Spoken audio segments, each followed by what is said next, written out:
I want to take you through a number of things that you definitely want to consider and do whenever you're creating a new post, a new page.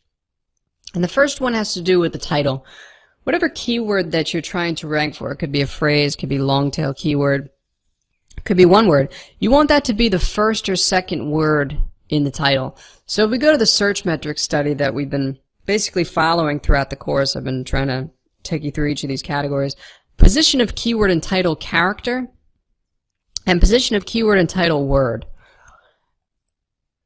Of the top 30 search results for those 10,000 keywords they used in the study, the keyword that they were ranking for showed up as the 1.7th word in the title, so basically the first or second word.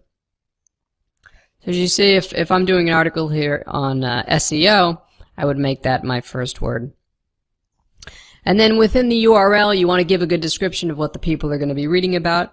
Typically, it's very similar to the title, and like I mentioned before, you want to use hyphens or dashes instead of underscores whenever you separate words in a URL. And keep the article as close to the domain name as possible, like don't have it 4 or 5 folders out. Now, I'm sure you've downloaded the WordPress SEO plugin before. I've talked about it in I think 3 other sections of the course. And so you get this box here, and you can type in whatever you want to focus this article on, the keyword you want to focus it on. So if we were focusing on SEO, it would check all of these things for us. And don't worry, this doesn't like put that keyword in the page anywhere or make it a meta keyword or anything like that. It's just for Yoast's purposes. And on the right here, you see this SEO pour, and you can click check, and it takes you to the page analysis tab of the plugin. And it tells you all the problems that it finds in there, as well as all the things you've done well. So obviously I only have 1 sentence in the body here. You would have more than that. Typically you want more than 1,000. As I mentioned in the intro, and even more in 2015. You want to use something called H1 and H2, and I'm going to show you how to do that in a second. Almost about 75% of the top 30 results had an H1 or H2, and these are basically subheadings. They just break up the material. They make it easier for people to understand what they're going to read. They give them an idea of what the next section is about. So within the body of your post, if you go to the little drop-down menu right above, you get a number of different options, and if you click heading 1, it's going to make the font bigger, and you can create a subheading here. And this is what we would call H1. And like I said, 70-some% of the top 30 websites have H1s. Now you can create an H2 also, and this could be right below it or in a different section of the article. Slightly smaller font. Now there was a little bit higher correlation between having the keyword you're trying to rank for in the H2 than there was in the H1. So if you include it in H2, it might improve your ranking just slightly. Now it says no images appear on this page, and if you go back to the study, it says image count 6.7. That means on average the top 30 results for those 10,000 keywords had 6.7 images.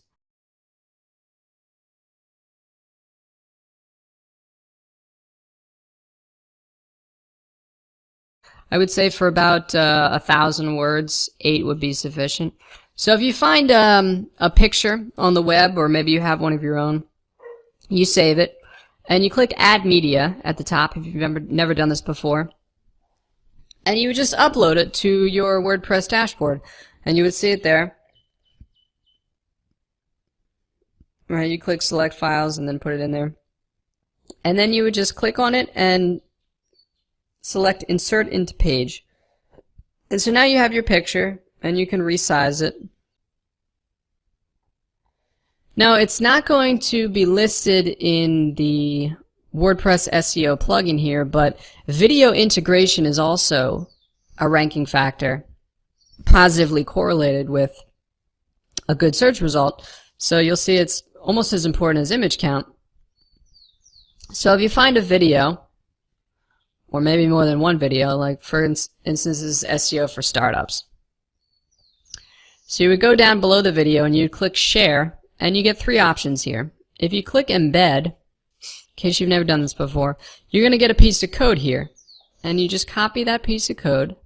You go back to your dashboard, scroll up to your article, and wherever you want to put it, you're going to click on the text tab at the top, and you're going to see the code that the search engines see whenever they're scanning your site, and you're going to insert it into the code. Right? Just click Control V, and then you can go back to the visual one, and you'll see it there. It'll just be a gray box. Don't worry about that. It's a video. Now it says my page title contains 36 characters, which is less than the minimum of 40. I mentioned in a previous section that Google will only display about 55 characters. I actually said to make it 53 or less to almost guarantee that every word shows up in the search results. Let's say I called this simple SEO for beginners. Instead of just SEO for beginners, I wanted to make people think that it was going to be really easy.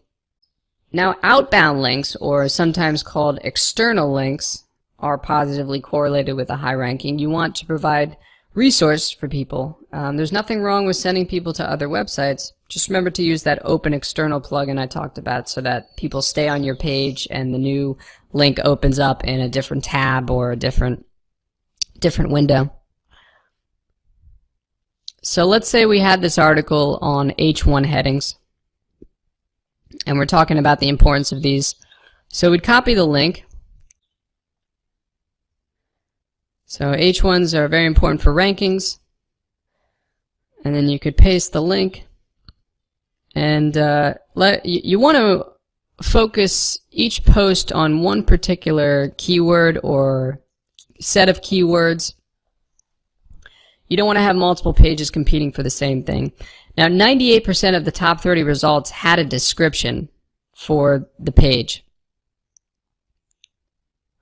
They also have the keyword in the title, and the keyword in H2, as I said, was even more highly correlated with high ranking than having it in the H1. So if you go to your general tab, you can write the description.